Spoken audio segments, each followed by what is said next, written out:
بسم اللہ الرحمن الرحیم۔ ایک بزرگ گزرے ہیں، ان کا نام بہلول مجذوب کہلاتے تھے۔ مجذوب قسم کے آدمی تھے، لیکن باتیں بڑی حکمت کی کیا کرتے تھے، اس واسطے ان کو لوگ بہلول دانا بھی کہتے ہیں۔ بہلول حکیم بھی، مجذوب بھی۔ ہارون رشید کے زمانے میں ہارون رشید بہلول دانا سے کبھی مذاق بھی کیا کرتا تھا اور اعلان کر رکھا تھا کہ جب بہلول مجذوب میرے پاس آنا چاہیں تو کوئی ان کے لیے رکاوٹ نہ ہوا کرے، سیدھا میرے پاس پہنچ جائے۔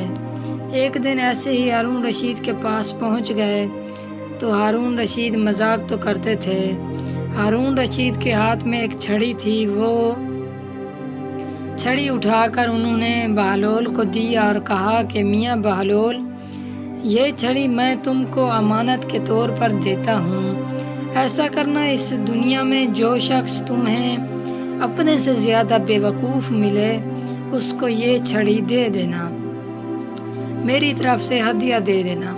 اشارہ اس طرف تھا کہ تم سے زیادہ بے وقوف تو کوئی دنیا میں ہے ہی نہیں، تو اگر تمہیں اپنے سے زیادہ بے وقوف کوئی شخص ملے تو اس کو دے دینا۔ بہلول نے وہ چھڑی اٹھا کر اپنے پاس رکھ لی۔ بات آئی گئی ہو گئی، مہینے گزر گئے، سال گزر گئے۔ اتفاق سے ہارون رشید بیمار پڑ گئے۔ بیمار ایسے پڑے کہ بستر سے لگ گئے، نہ کہیں آنا نہ کہیں جانا۔ حکیموں نے کہیں جانے آنے سے منع کر دیا۔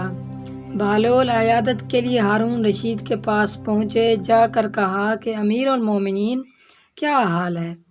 کہا بہلول، کیا حال سناؤں، بہت لمبا سفر درپیش ہے۔ کہاں کا سفر؟ امیر المومنین کہا کہ آخرت کا سفر۔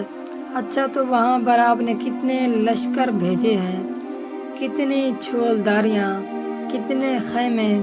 ہارون رشید نے کہا کہ بہلول، تم بھی عجیب باتیں کرتے ہو۔ وہ سفر ایسا ہے کہ اس میں کوئی خیمہ نہیں جاتا، کوئی آدمی، کوئی باڈی گارڈ، کوئی لشکر ساتھ نہیں جاتا۔ اچھا جناب، واپس کب آئیں گے؟ کہا کہ پھر تم نے ایسی بات شروع کر دی۔ وہ سفر آخرت کا سفر ہے، اس میں جانے کے بعد کوئی واپس نہیں آیا کرتا۔ اچھا، اتنا بڑا سفر ہے کہ وہاں سے کوئی واپس بھی نہیں آتا اور کوئی آدمی بھی وہاں پہلے سے نہیں جا سکتا؟ کہا کہ ہاں بہلول، وہ ایسا ہی سفر ہے۔ کہا کہ امیر المومنین، پھر تو ایک امانت میرے پاس آپ کی بہت مدت سے رکھی ہوئی ہے، جو آپ نے یہ کہہ کر دی تھی کہ اپنے سے زیادہ بے وقوف آدمی کو دے دینا۔